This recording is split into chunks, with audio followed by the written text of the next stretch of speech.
ओडिशा रे देवी पूजार निजस्व परंपरा रही शक्ति आराधनार निजस्व एक ऐतिह्य रही जो भाव में राज्य सरकार चिठी करिसेंती कलेक्टर मानक जिलापाल मानक जे जिले में तीनोटी श्रेणी रे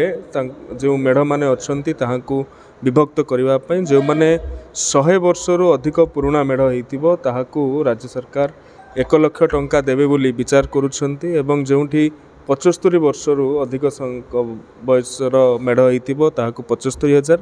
एवं जोठी 50 वर्षर अधिक हो ताहाकू 50,000 टंका देवे बोली विचार करुछंती। तेणु ये सूची प्राप्त करने निमंते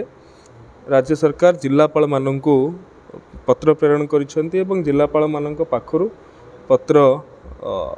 रखा गले पत्र पाइला परे से संपर्क में उचित निष्पत्ति नियाजिबो एवं यह विशेषकर जो दुर्गा मेढ़ गुड़िक वंशानुक्रमिक भाव में रही आसुछि एवं सेथिरे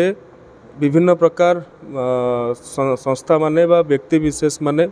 निजस्व उद्यम रे करुछंती एवं बहुत जगह करी भी पारु नाहंती दुस्त अवस्था रे मध्य पूजा होउछि एटा गोटे बड़ सहायक हेबो बोली आमे आशा प्रकट करू। व्यक्तिगत लोक माने जो क्लब बा जो सामूहिक भाव जो माने करछन समान पइला देखंतु ये जिलापाल तार क्राइटेरिया धार्य करिवे एवं अनेक क्षेत्र में एमती होता है जे व्यक्तिगत भाव में आरंभ होता है किंतु सार्वजनीन हो जाए समस्ते पूजा पाते एवं मु जानिबारे ये जो सार्वजनीन पूजा हुए जदिओ ताहा व्यक्ति ठारू आरंभ होता है तेबे ताहा को मध्य ग्रहण करा या पूजा संस्कृति आरो दृढ़ीभूत करिवो कि निश्चित भाव में पूजा संस्कृति को यह दृढ़ीभूत करिवो सनातन संस्कृति को दृढ़ीभूत करिवो हिंदू धर्म परंपरा रे देवी पूजार स्वतंत्र स्थान अच्छी ताहाकु मध्य ये आहरी सुदृढ़ करिवो एवं जो जिला मानकरे 50 वर्षर अधिक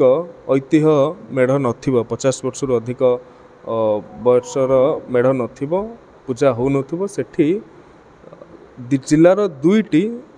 सर्वाधिक प्राचीन मेढ़ सबुठु प्राचीन मेढ़ 2टी को मध्य राज्य सरकार अर्थ प्रदान करिवे बोली विचार करछथि।